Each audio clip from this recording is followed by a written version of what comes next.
Hello friends, कैसे हैं आप सभी का एक बार फिर से स्वागत है स्मार्टो सिस्टम्स में। जैसा कि हमने पिछली वीडियो में बात की थी कुछ इम्पोर्टेंट टॉपिक्स के बारे में जो हमारे पास, जैसे कि एनर्जी के बारे में थे, इलेक्ट्रिक पावर कैसे निकालते हैं, इलेक्ट्रिक पावर एंड एनर्जी का जो कॉन्सेप्ट था।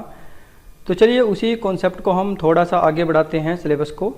तो आज हम जिस टॉपिक के बारे में बात करेंगे वो आपके एग्ज़ाम पॉइंट ऑफ व्यू से बहुत इंपॉर्टेंट है दोस्तों। और एग्ज़ाम पॉइंट ऑफ व्यू से के साथ साथ वो आपके जो आईआईटी का जेई मेन है उसमें भी आते हैं, और जो भी आप कोई भी एग्ज़ाम देंगे इस तरह का, तो उसमें आपको इस तरह के क्वेश्चन 100% मिलेंगे। तो आज हम जिस टॉपिक के बारे में बात करेंगे दोस्तों, हम स्पेशली बात करेंगे आज 2 लॉज के बारे में। जो 2 लॉ हैं किरचॉफ्स के, उसमें पहले फर्स्ट लॉ समझेंगे हम, फिर हम सेकेंड लॉ समझेंगे। तो चलिए स्टार्ट करते हैं लेक्चर को। सबसे पहले समझते हैं किरचॉफ्स फर्स्ट लॉ। अब देखिए किरचॉफ्स फर्स्ट लॉ के अकॉर्डिंग क्या है, इस लॉ को हम करंट लॉ भी बोल सकते हैं, ठीक है। किरचॉफ्स करंट लॉ भी बोलते हैं इसको, करंट लॉ। तो ये किसी भी नाम से आए आपने समझ जाना है कि किरचॉफ्स फर्स्ट लॉ की बात कर रहे हैं। तो किरचॉफ्स लॉ के अकॉर्डिंग क्या है दोस्तों, हमारे पास कोई भी जंक्शन हो। अब देखिए सबसे पहले जंक्शन के बारे में समझते हैं। जंक्शन किसे कहते हैं?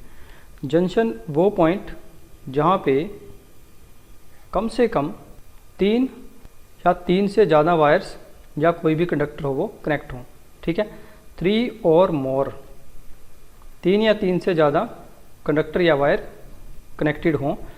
अगर 2 हैं तो उसको हम नोड बोलते हैं, ठीक है दोस्तों। हमेशा याद रखिए कम से कम 3 वायर्स होने चाहिए, या कोई भी कंडक्टर आप ले रहे हैं 3 कनेक्टेड होने चाहिए, या 3 से ज़्यादा भी हो सकते हैं, तो उसे हम बोलते हैं जंक्शन। तो according to Kirchhoff's law, Kirchhoff's ने क्या बताया, the sum of current entering the junction is equal to the current leaving the junction. इनका कहने का मतलब क्या है कि जितना करंट आप जंक्शन के अंदर भेजेंगे उतना ही करंट जंक्शन से बाहर आना चाहिए, ठीक है। तो इसको एक बार लिख लेते हैं हम। At any junction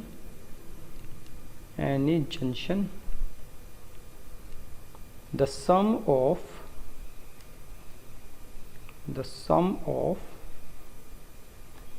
current entering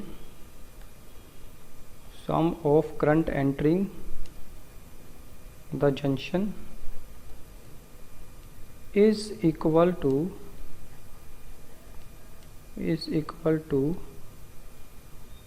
current leaving the junction,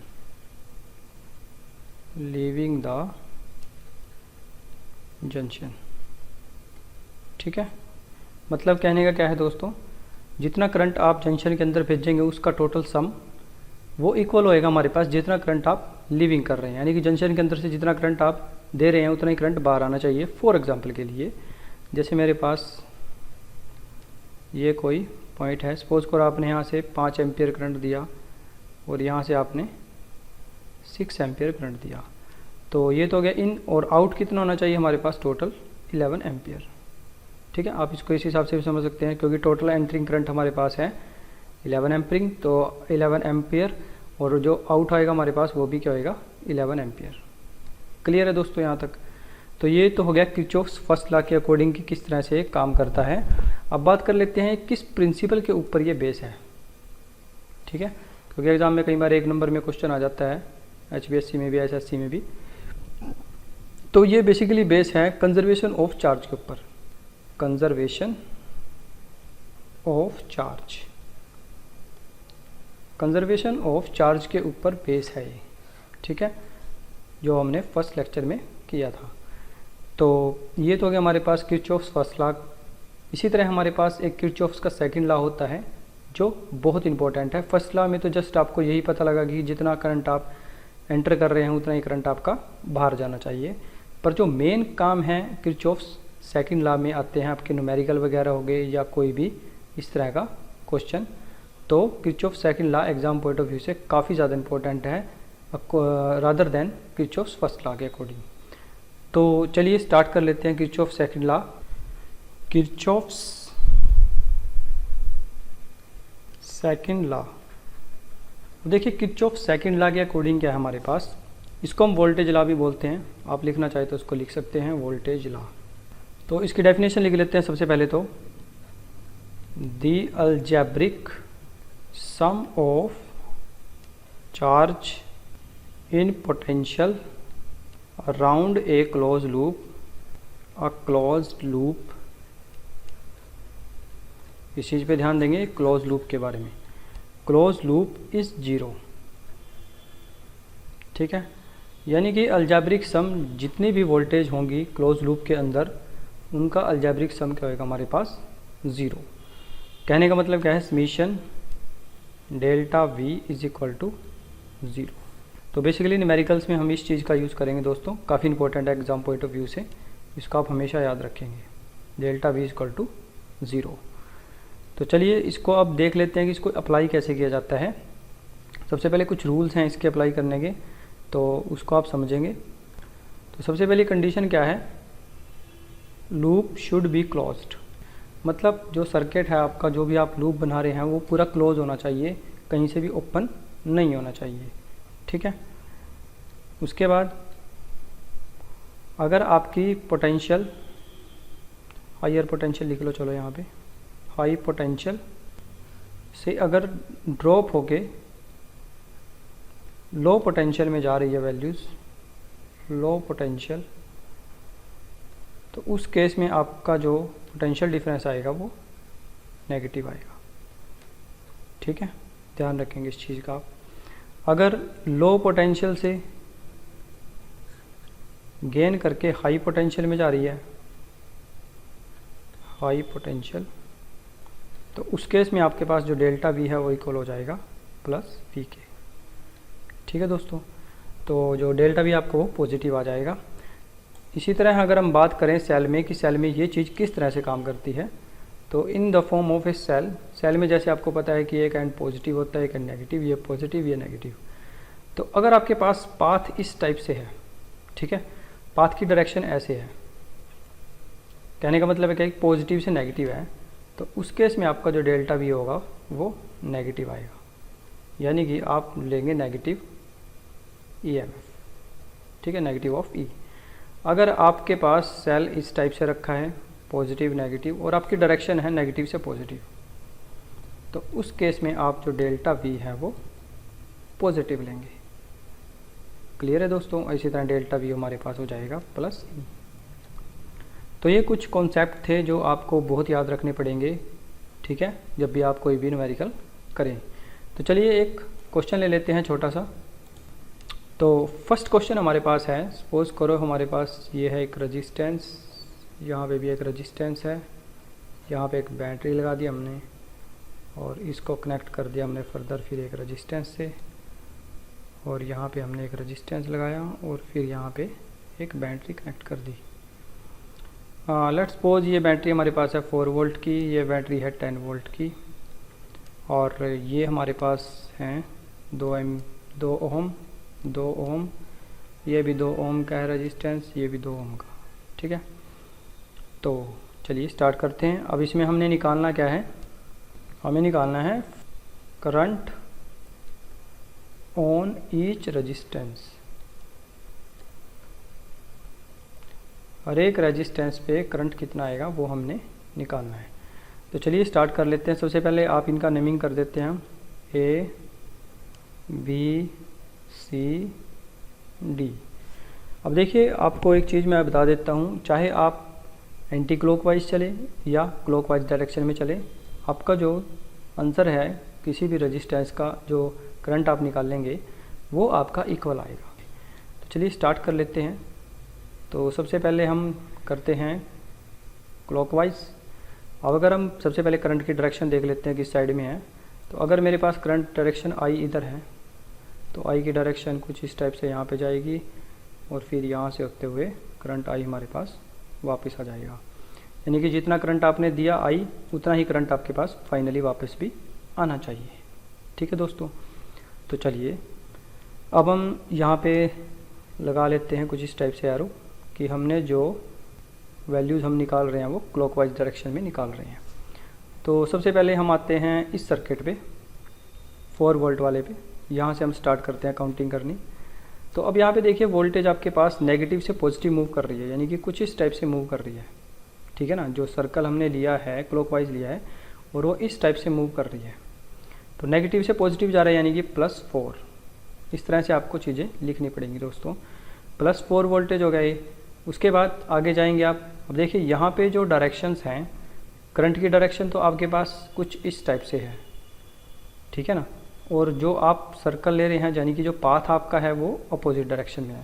तो कभी भी ऐसी कंडीशन आए कि पाथ और जो आपका रजिस्टेंस है वो अपोजिट डायरेक्शन में हो, तो उस केस में वैल्यूज़ जो आप पॉजिटिव लेके चलेंगे। तो हम यहाँ पे लिखेंगे +2 और वैल्यूज़ हमारे पास हैं I, यानी कि 2I। फिर लास्ट में सेकंड हमारे पास, अब देखिए यहाँ पे करंट की डायरेक्शन ऐसे है और लूप की डायरेक्शन हमारे पास ऐसे है, यानी कि पाथ जो है वो इस टाइप से है। तो यहाँ पे फिर भी अपोजिट है, फिर से आप लिखेंगे 2I। इसी तरह हमारे पास यहाँ पे थर्ड में आपके पास करंट की डायरेक्शन ऐसे है और जो लूप की डायरेक्शन आपकी वो ऐसे है। तो यहाँ पे आ जाएगा +2I। अब हम आ जाते हैं इस बैटरी पे। अब देखिए बैटरी में जो है पॉजिटिव यहाँ पे है, नेगेटिव यहाँ पे है, तो ये अपोजिट हो गया, यानी कि -10 वोल्ट। इसके बाद हमारे पास लास्ट में फाइनली यहाँ पे आएगी। यहाँ पे भी करंट की डायरेक्शन ऐसे है और जो पाथ की डायरेक्शन है वो ऐसे अपोजिट। तो यहाँ पे भी आ जाएगा 2I = 0, ठीक है। अब इसके बाद इसको हम सिंप्लीफाई करते हैं, तो हमारे पास आ जाएगा 2 और 2 4 और 2 6 और 2 8I। और यहाँ पे मेरे पास बचेगा 10 में से 4 गए, -6 = 0। तो मेरे पास आ जाएगा 8I = 6/8। ये I आ जाएगा ओनली। तो आ जाएगा 2 3 6 2 4 8, यानी कि 3/4 एम्पियर। ठीक है दोस्तों, तो इस तरीके से आप करंट निकाल सकते हैं। ये तो जस्ट हमारे पास एक सिंपल सा क्वेश्चन था, तो इससे थोड़ा सा मुश्किल क्वेश्चन ले लेते हैं हम। तो नेक्स्ट क्वेश्चन हमारे पास है दोस्तों, क्वेश्चन नंबर 2। हाँ, लेट्स सपोज यहाँ पे हमारे पास है कोई बैटरी और यहाँ पे है हमारे पास एक रेजिस्टेंस, और एक रेजिस्टेंस मेरे पास यहाँ पे है और ये फर्दर बैटरी से कनेक्टेड है हमारे पास। और नीचे जाएंगे तो इन दोनों को हम आपस में मिला देते हैं। इसके बाद एक बीच में इसके पास एक और रेजिस्टेंस लगा दिया और यहाँ पे भी हमने क्या किया, एक बैटरी कनेक्ट कर दी। तो ये बैटरी मेरे पास है 20 वोल्ट की, ये बैटरी मेरे पास है 10 वोल्ट की, ये बैटरी मेरे पास है 20 वोल्ट की। तो इस तरह से हमने करंट को, वोल्टेज को डिफ़ाइन कर दिया कि कौन कौन सी बैटरी कितने वोल्टेज की है। और यहाँ पे एक रेजिस्टेंस है, इसकी वैल्यू है 10 ओम, इस रेजिस्टेंस की वैल्यू भी 10 ओम है और ये भी हमारे पास है 10 ओम, ठीक है। तो हम सबसे पहले यहाँ पे देखिए 2 लूप बनेंगे। एक लूप बनेगा हमारे पास इस पैराग्राफ के लिए, यानी कि इस फिगर के लिए, और एक बनेगा इसके लिए, ठीक है। तो सबसे पहले हम करंट की डायरेक्शन देख लेते हैं। सपोज करो यहाँ से हमारे पास I करंट जा रहा है, तो यहाँ भी I, और फिर यहाँ पे हमारे पास देखिए जंक्शन है, तो यहाँ से यहाँ तक I करंट था। उसके बाद हमने यहाँ पे करंट को डिवाइड किया, यहाँ पे हमारे पास I2 और यहाँ पे हम सपोज कर लेते हैं कि इधर I1, ठीक है। तो यहाँ भी I1 और इधर से अगर हम इधर लेके आते हैं इसको, तो यहाँ पे I2 और यहाँ भी I2, तो यहाँ पे I1 और I2 दोनों मिल जाएंगे, तो फाइनली आ जाएगा I, ठीक है, क्योंकि I में से ही I1 और I2 निकले हैं। तो यहाँ पे हम मेंशन भी कर सकते हैं I = I1 + I2, ठीक है। जितना करंट हमने निकाला था उतना ही करंट हमने दे दिया है, ठीक है। जितना करंट हमने दिया था उसमें से I, और उतना ही करंट हमने इसमें वापस ले लिया है, ठीक है। तो इस तरह से हमने क्या है, किरचॉफ्स फर्स्ट लॉ को ओबे किया है। तो अब चलते हैं हम नेक्स्ट। अब 2 वैल्यूज़ बनेंगे हमारे पास। सपोज करो हम इसमें से निकाल लेते हैं क्लॉकवाइज, इसमें से भी हम क्लॉकवाइज निकालते हैं। तो सबसे पहले निकाल लेते हैं हम, इसको कुछ नेमिंग दे देते हैं, A B C D E F। तो सबसे पहले लिखते हैं loop A B E F A। अगर इस लूप की बात करें हम, A से B, B से E, E से F, तो ये लूप है मेरे पास। तो इसमें क्या करेंगे, सबसे पहले तो हम कहीं से भी आप करंट को स्टार्ट कर सकते हैं, कहीं से भी वैल्यूज़ को स्टार्ट कर सकते हैं, पाथ को। तो लेट्स सपोज करते हैं हम कि हमने पाथ यहाँ से स्टार्ट किया, ठीक है। यहाँ से मैं पाथ को स्टार्ट कर रहा हूँ, तो मेरे पास वैल्यूज़ आएंगी 20 प्लस के आएंगे, क्योंकि नेगेटिव से पॉजिटिव मूव कर रहे हैं। उसके बाद हम आगे चलते हैं, तो आगे देखेंगे आप यहाँ पे करंट की डायरेक्शन जो है वो अपोजिट है एज़ कम्पेयर टू पाथ।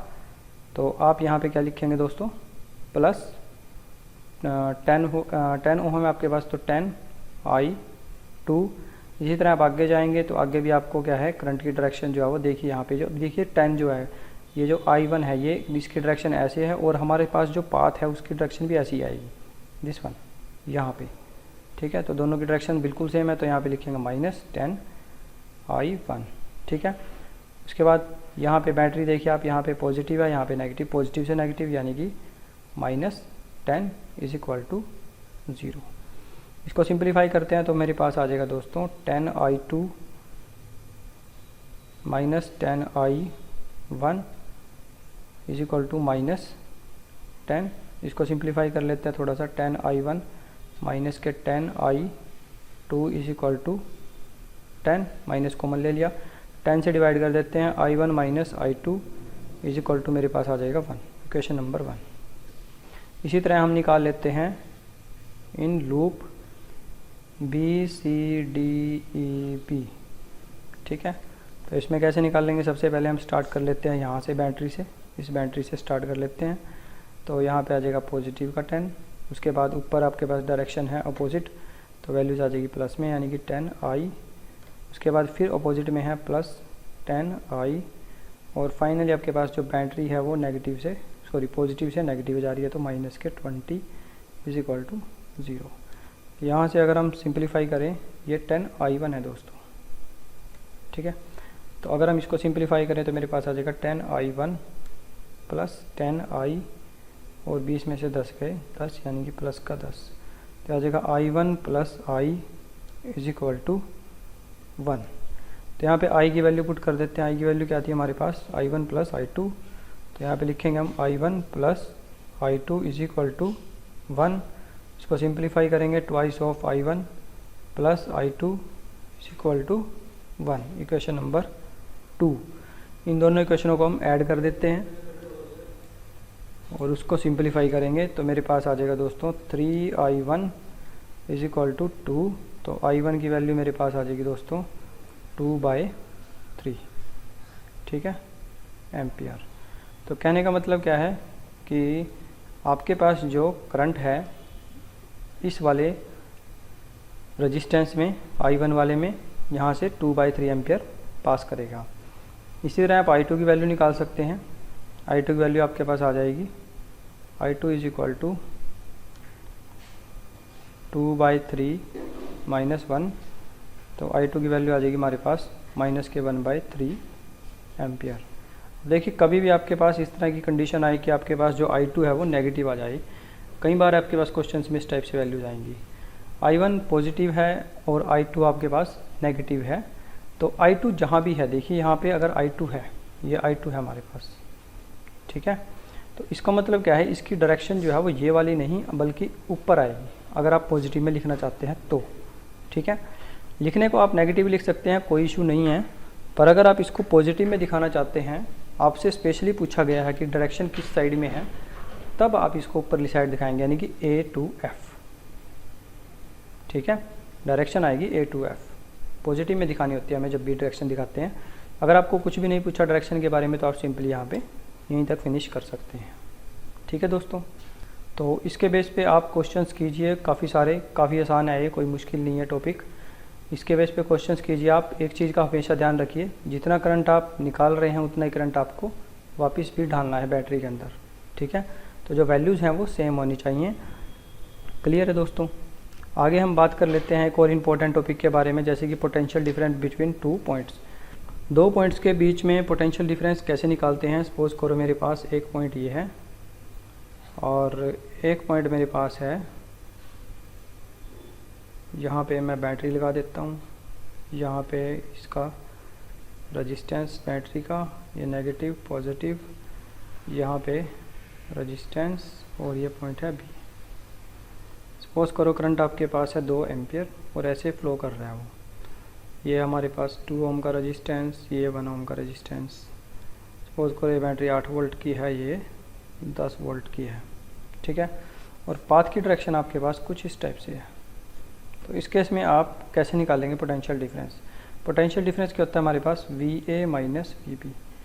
तो हमें A से चलना है B तक जाना है, तो सबसे पहले हम निकालेंगे VA ठीक है। उसके बाद हम डायरेक्शन में गए, यहाँ पे पॉजिटिव से नेगेटिव है तो यानी कि -8 आएगा। और यहाँ पे आपके पास करंट की डायरेक्शन ऐसे यानी कि अपोजिट है ये भी, तो आपके पास आ जाएगा +2। और नेक्स्ट बैटरी आपके पास नेगेटिव से पॉजिटिव है तो प्लस में आ जाएगा 10। और नेक्स्ट आपके पास ये पॉजिटिव से नेगेटिव है, ये भी अपोजिट डायरेक्शन में है तो +1 = फाइनली हम VB पे पहुँच गए। तो इसके बाद क्या करेंगे, VA इसको सिंपलीफाई करो, 10 और 2 12 और 1 13, 13 में से 8 गए 5 = VB। इसका मतलब क्या है, VA माइनस VB कितना है हमारे पास 5, ठीक है, -5। अब जैसे ये -5 आ जाता है तो इसका मतलब क्या है दोस्तों, जो VB है उसके पास हायर पोटेंशियल है, ठीक है, as compare to VA। Clear है, यानी कि जो एंड है आपके पास VA और VB, जो दो एंड्स हैं उनमें से VB के पास वोल्टेज ज़्यादा है एज़ कम्पेयर टू VA, इसके पास लो वोल्टेज है, इसके पास हाई वोल्टेज। इस तरीके से भी इस चीज़ को आप समझ सकते हैं।